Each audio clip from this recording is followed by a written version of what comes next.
കുട്ടികളെ, ഇന്ന് നമ്മൾ ഒരു കുഞ്ഞു വിത്തിൻ്റെ വലിയ സ്വപ്നത്തിനെക്കുറിച്ചുള്ള ഒരു ചെറിയ കഥയാണ് കേൾക്കാൻ പോകുന്നത്. ഒരു മനോഹരമായ ഗ്രാമത്തിൽ ഒരു ചെറിയ വിത്ത് മണ്ണിനിടയിൽ കിടക്കുകയായിരുന്നു. അതിന് ചുറ്റും ഇരുട്ടായിരുന്നു. പുറത്തുള്ള ലോകം എങ്ങനെയാണെന്ന് അതിന് അറിയാമായിരുന്നില്ല.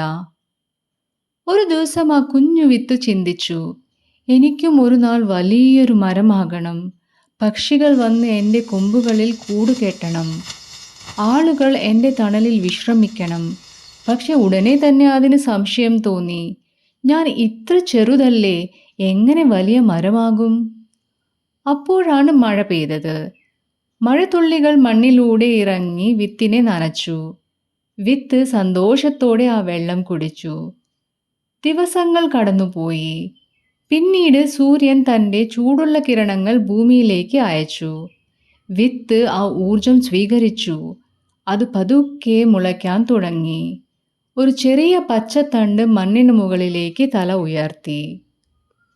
ചുറ്റുമുള്ള ചില പുല്ലുകൾ അതിനെ കളിയാക്കി. നിന്നെ നോക്കൂ, എത്ര ചെറുതാണു നീ. പക്ഷേ വിത്ത് നിരാശപ്പെട്ടില്ല. അത് ഓരോ ദിവസവും വെള്ളം കുടിക്കുകയും സൂര്യപ്രകാശം സ്വീകരിക്കുകയും ചെയ്തു. കാലം കടന്നുപോയി. ആ ചെറിയ മുള ഒരു കുഞ്ഞു ചെടിയായി വളർന്നു. മഴയും കാറ്റും ചിലപ്പോൾ അതിനെ ബുദ്ധിമുട്ടിച്ചു. ശക്തമായ കാറ്റ് വീശുമ്പോൾ അത് കുലുങ്ങുമായിരുന്നു. എങ്കിലും അത് ധൈര്യത്തോടെ നിലകൊണ്ടു. ഞാൻ ഒരിക്കലും കൈവിടില്ല, ചെടി സ്വയം പറഞ്ഞു. മാസങ്ങൾ വർഷങ്ങളായി മാറി. ആ ചെറിയ ചെടി വളർന്ന് വലിയൊരു മരമായി. അതിൻ്റെ കൊമ്പുകൾ ദൂരത്തേക്ക് വ്യാപിച്ചു. പച്ച ഇലകൾ നിറഞ്ഞു. പക്ഷികൾ വന്ന് അതിൽ കൂടുകൾ ഉണ്ടാക്കി.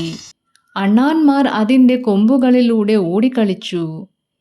യാത്രക്കാർ അതിൻ്റെ തണലിലിരുന്ന് വിശ്രമിച്ചു. കുട്ടികൾ അതിൻ്റെ ചുവട്ടിൽ കളിച്ചു. മരം മധുരമുള്ള പഴങ്ങളും നൽകി. ഒരു ദിവസം ആ മരം തൻ്റെ പഴയ കാലത്തെ ഓർത്തു. ഞാൻ ഒരിക്കൽ മണ്ണിനിടയിൽ കിടന്നിരുന്ന ഒരു ചെറിയ വിത്തായിരുന്നു. ഞാൻ ക്ഷമയും പരിശ്രമവും കൈവിട്ടില്ല. അതുകൊണ്ടാണ് ഇന്ന് ഞാൻ ഇത്ര നിലയിലെത്തിയത്. മരം സന്തോഷത്തോടെ കാറ്റിൽ ആടിക്കൊണ്ടിരുന്നു. കുട്ടികളെ, ഈ ചെറിയൊരു കഥയിൽ നിന്ന് നമുക്ക് കിട്ടുന്ന ഗുണപാഠം ഇതാണ്.